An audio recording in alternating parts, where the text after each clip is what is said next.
Budget phones usually get ignored, but this 99,900 naira phone, that's roughly about $75 to $80, might just change that. On paper, the itel A100 looks like any other budget phone, but in daily use, the itel A100 packs a lot more features than many other entry-level phones at this price point. Let's dive in. Can a phone under 100k really stay smooth long term, run AI features, and still feel light in the pocket? For context, its predecessor, the itel A90, launched in April 2025 with decent specs but still felt like a budget device. With the A100's August release, the question is, does it really step up in real world use, or is it just a mild refresh? So here's what I found. Right out of the box, the itel A100 makes a solid first impression. The packaging is minimal but clean. Inside, you get the itel A100 itself, a USB-C charging cable, and 50 watts power adapter. There's a SIM ejector tool, a transparent protective case, a nice touch for a budget device. The itel A100 comes in 3 colors. There's star titanium, there's shadow titanium, and fresh green. Here, I have the star titanium. The back has this textured matte finish that simply means it feels slightly rough to the touch. So it won't get covered in fingerprints easily, which is nice. And the display comes with reinforced glass protection. Interestingly, the protective case that comes with it has a MagSafe style magnetic back. Don't get too excited though. It doesn't actually enable MagSafe charging, but it does let you attach magnetic accessories like wallets or mounts. So while it won't wirelessly charge like an iPhone with MagSafe, it's still a neat feature. The first thing you notice when you pick up the A100, it's slimmer and lighter, 8.1mm thin compared to the A90's 8.5mm, and 179 grams versus the 187 grams. Plus, the A100 upgrades the dust and water protection to IP65. That means it's resistant to sweat, dust, and splashes of water like light rain. The curved edges make it sit comfortably in the hand, and the button placement is natural. No awkward stretching whatsoever. Design-wise, it's an improvement from the A90. Both phones use that teardrop notch, but the A100 is tighter and less in your face. On the back, while the A90 went bold with large circular lenses in a triangular mode, the A100 cleans that up with a slim, pill-shaped vertical camera layout. That's definitely more a refined vibe. Under the hood, the A100 gets an upgrade in CPU. Instead of the Unisoc T700 in the itel A90, we have Unisoc T7250 octa-core. If you're not familiar with Unisoc, it's just the name of the processor chip.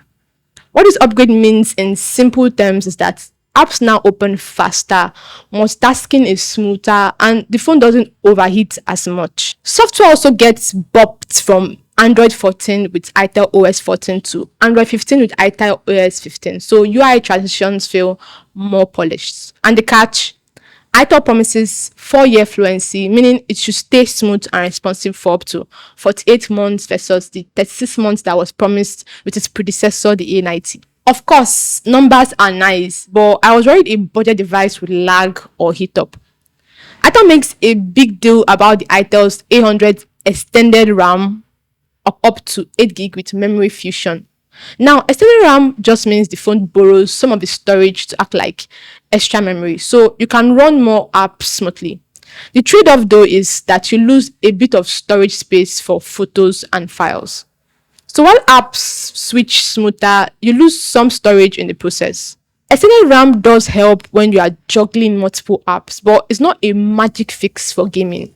Plus, because it borrows from your phone storage, you are left with less storage for your photos, videos, and downloads.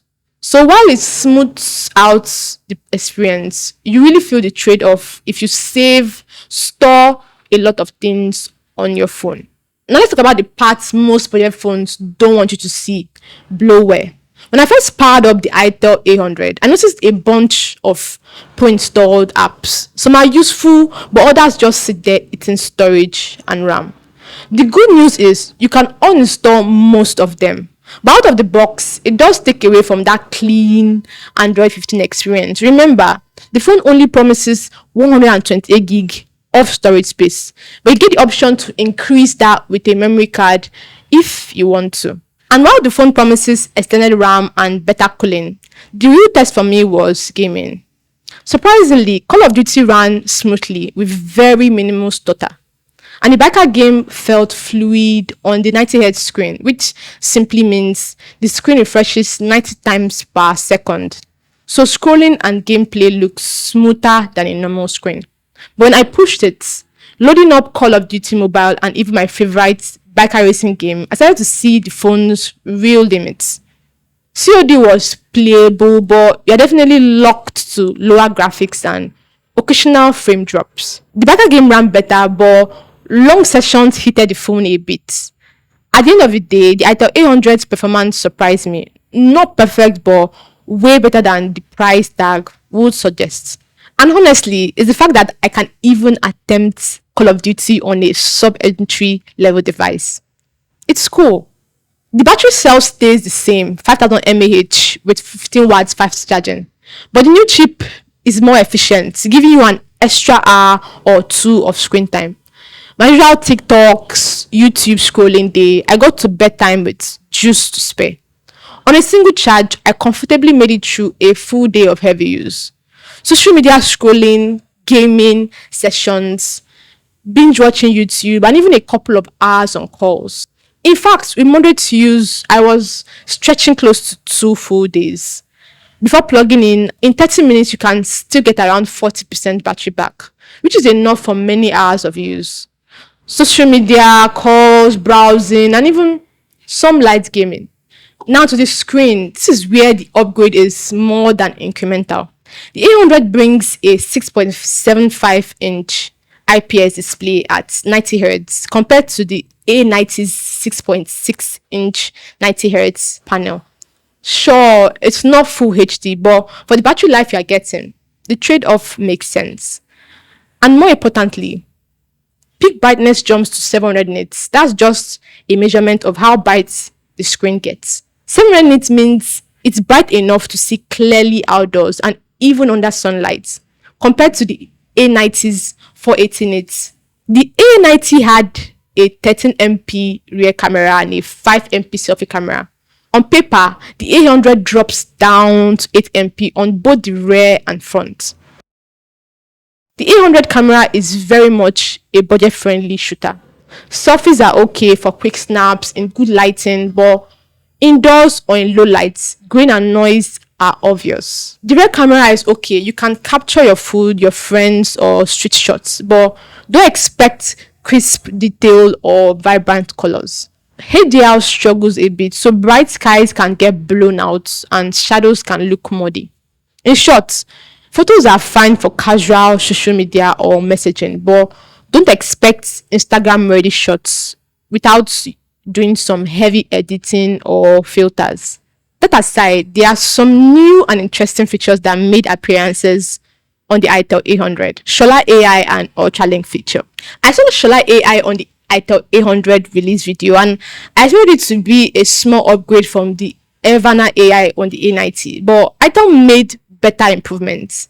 Shola AI does more than voice commands. It assists with homework, photo editing, and quick summaries. Riga is sunny today. The high is forecast as Shola AI is also integrated into the phone's hardware, which brings me to the Ultralink call feature. When I first heard about the Ultralink call feature, I was skeptical. And how does Ultralink work without data or network? Well, Ultralink uses Bluetooth mesh technology. That's just a fancy way of saying your phone can connect directly to other A100 phones nearby without using SIM cards or mobile data. So you and your friends can call or text each other for free if you all have the same phone. Well, this is not something I've seen on other Android phones, especially budget ones. That's added convenience for students, travelers, or anyone who lives in poor network zones. Added to this unique feature list is a built-in infrared remote that allows you to control your TV or AC on your phone. That's a lot coming from a 100k phone. Well, my final thoughts. So if you're still deciding on getting the A100, here's how I'll break it down. Based on long-term use, A100 promises 4 years of fluency. Better value if you don't change phones a lot. Besides, when you're out and about, that 700 nits brightness and IP65 splash resistance make the A100 noticeably tougher in real world environments. If you're looking for a phone that just works and lasts longer, the A100 does it. Don't buy this phone for its camera if you are chasing high res photography. The A100 has a reliable, simple camera that just does the job when you need it quickly. For the price, that's fair.